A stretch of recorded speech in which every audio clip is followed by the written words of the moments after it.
दोस्तों, पिछले भाग में आपने सुना कैसे आर्यन अपनी पुरानी मोहब्बत नेहा की आत्मा से दोबारा मिला और दोनों कमरे नंबर 302 में गुम हो गए।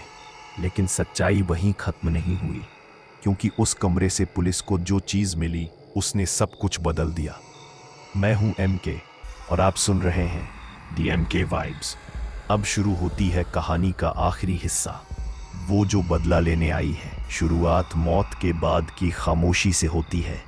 कमरा 302 बंद था।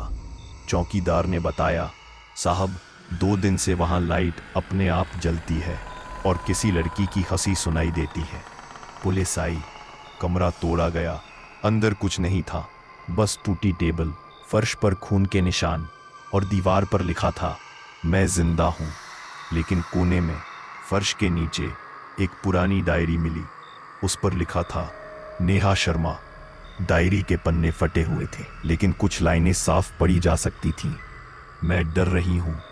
ऑफिस में जो कुछ हो रहा है वो सही नहीं है। मेरे बॉस मित्तल सर, वो मेरे पीछे पड़े हैं। अगर मैंने उनकी बात नहीं मानी तो वो मुझे निकाल देंगे। आर्यन को कुछ मत बताना, वो बहुत भावुक है। लेकिन अगर कुछ हुआ तो बस ये जान लो, मुझे मारा गया है। पुलिस ने जब जांच की तो पता चला उस साल नेहा की आत्महत्या के बाद मित्तल सर ने ही उस केस को सुसाइड बताकर दबा दिया था और अब वो शहर छोड़कर कहीं गायब थे। इधर दूसरी ओर आर्यन जिंदा था, पर वो अब वो आर्यन नहीं रहा था। एक रात शहर के दूसरे कोने में, पुराने रेलवे स्टेशन के पास एक होटल में, कमरा नंबर 9 में मित्तल नाम का एक आदमी ठहरा हुआ था। रात के करीब 2 बजे उसके कमरे की लाइट अपने आप झपकी। टॉयलेट से पानी चलने की आवाज आई। वो उठा। कमरे में कोई नहीं था, लेकिन शीशे पर उभरा 302। वो चौंका, ये क्या बकवास है। और तभी बाथरूम से किसी की आवाज आई, सर। वो जड़ हो गया। वो वही आवाज थी, नेहा की। धीरे धीरे बाथरूम का दरवाजा खुला। अंदर कोई नहीं था, बस एक टूटा दर्पण और उसमें नेहा का चेहरा। मित्तल सर, वो फुसफुसाई, आपने कहा था अगर मैंने आवाज उठाई तो मेरा करियर खत्म कर देंगे। वो पीछे हटने लगा। नेहा, ये सब हलुसिनेशन है, तू मर चुकी है। मर चुकी हूं, उसने शीशे से बाहर निकलते हुए कहा। आपने मुझे मारा था। कांच के टुकड़े उड़ने लगे। मित्तल चीखा और भागा, लेकिन दरवाजा खुद बंद हो गया। अब कमरे की हर दीवार पर लिखा था, मैं जिंदा हूं। नेहा आगे बढ़ी। चेहरा अब इंसानी नहीं था, आधा जला हुआ, आंखों से खून बहता हुआ, बालों में राख की गंध। आपको याद है सर, उसने कहा, उस रात आपने कहा था किसी को मत बताना। अब मैं भी वही कहती हूँ, किसी को मत बताना कि मैं लौट आई हूँ। दूसरी सुबह होटल के कमरे में पुलिस पहुंची। दरवाजा अंदर से बंद था।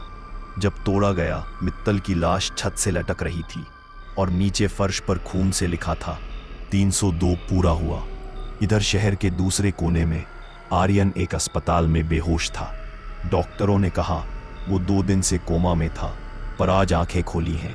जब आर्यन जागा, उसने डॉक्टर से पूछा, मैं कहाँ हूँ। डॉक्टर ने कहा, आपको 302 के बाहर बेहोश पाया गया था। कोई नहीं जानता आप वहां कैसे पहुंचे। आर्यन ने कुछ नहीं कहा। उसने खिड़की से बाहर देखा और मुस्कुराया, क्योंकि अस्पताल के पार्किंग में एक लड़की खड़ी थी, सफेद कपड़ों में, खुले बालों के साथ। वो मुस्कुराई और इशारा किया, वादा निभा गया।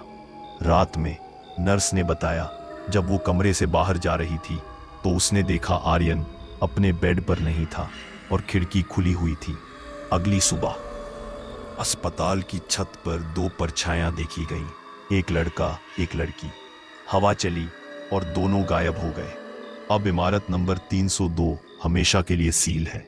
लेकिन कहते हैं अगर कोई वहां रात के 1 बजे पर गुजरे तो कमरे की खिड़की से 2 परछाइयां दिखती हैं, एक दूसरे का हाथ थामे, मुस्कुराते हुए, और हवा में वही आवाज गूंजती है, अब कोई जुदाई नहीं।